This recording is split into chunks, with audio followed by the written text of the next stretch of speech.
नमस्कार दोस्तों, मेरा नाम हर्षित कुमार गुप्ता। आज हम जानेंगे कि हमारे बिजनेस एप्लीकेशन और वेबसाइट में कैटेगरी कैसे ऐड करते हैं। तो लेफ्ट साइड में आप देखेंगे यहाँ पे हमारे पास एक ऐड कैटेगरी का ऑप्शन होता है। हम उस पर अगर क्लिक करेंगे तो हमारे पास मल्टीपल ऑप्शन खुलते हैं। पेरेंट कैटेगरी मतलब वो कि कोई भी कैटेगरी जिसके अंदर आपने प्रोडक्ट्स डालने हैं या फिर उसके अंदर आप कोई नई सब कैटेगरी क्रिएट कर सकते हो। मैं एग्जांपल से समझाता हूँ। जैसे कि हमारे पास वेजिटेबल एंड फ्रूट एक मेन कैटेगरी है। मैं चाहता हूँ कि जब कस्टमर वेजिटेबल एंड फ्रूट्स पे क्लिक करे तो उसको उसके अंदर कैटेगरी में और सब कैटेगरीज मिले, जैसे सीजनल फ्रूट्स, ग्रीन वेजिटेबल्स या और भी कुछ। और जब वो ग्रीन वेजिटेबल्स पे क्लिक करे तो उसके बाद उसको प्रोडक्ट दिखाई दे। तो उसके लिए पहले मुझे पेरेंट कैटेगरी चूज कर लेनी है, उसके अंदर कैटेगरी डालनी है तो उसके अंदर रिफ्लेक्ट होगा। पर उससे पहले लेट्स क्रिएट एक पेरेंट कैटेगरी ही। जो एग्जांपल देने के लिए मैं आपको एक फ्रूट नाम से कैटेगरी बना लेता हूँ। इसलिए उसको ऑटोमेटिकली वो उठा लेगा जो वेबसाइट की यूआरएल के लास्ट में आता है। एक इसको मैं सबटाइटल भी दे देता हूँ, फ्रूट्स ही दे देता हूँ अभी। और साथ में एक इमेज नेट से उठा लेता हूँ फ्रूट्स की,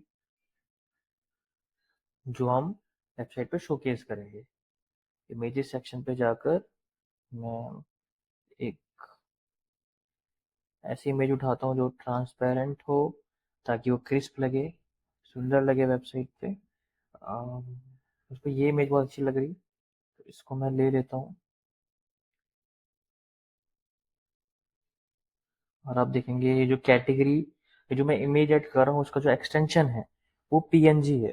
तो ये जरूर याद रखिएगा कि जो आपकी कैटेगरी में आप इमेज डाल रहे हो वो पीएनजी जेपीजी हो या जेपीईजी हो। ऐसा ना हो कि आप वेब पे फाइल अपलोड करें तो ये आपको एक एरर शोकेस करेगा।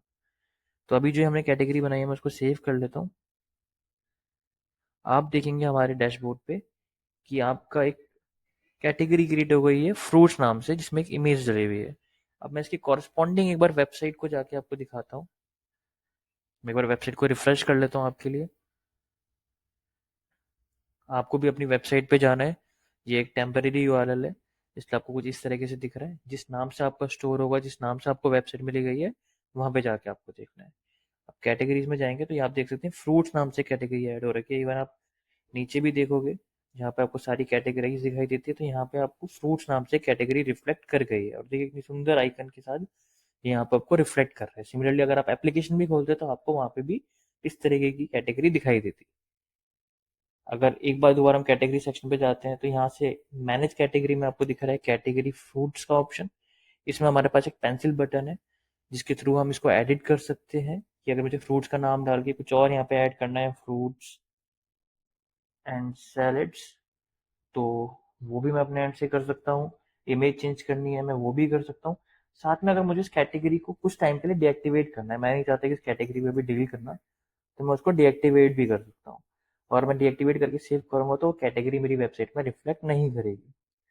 तो यहाँ पे आपको स्टेटस दिख रहा है कि डीएक्टिवेटेड, दैट्स मीन कि अभी ये डीएक्टिवेट है। सिमिलरली आपके पास एक ऑप्शन होता है ऑर्डर कैटेगरीज का, जो कि बहुत इंपॉर्टेंट है। एग्जाम्पल के लिए अभी अगर हम वेबसाइट पे जाते हैं, फ्रूट सबसे ऊपर है, मैं चाहता हूँ कि सबसे ऊपर जो कैटेगरी है वो ये वाली होनी चाहिए, तो मैं इजिली देख रहा हूँ ड्रैग कर सकता हूँ फ्रूट्स एंड वेजिटेबल के ऊपर।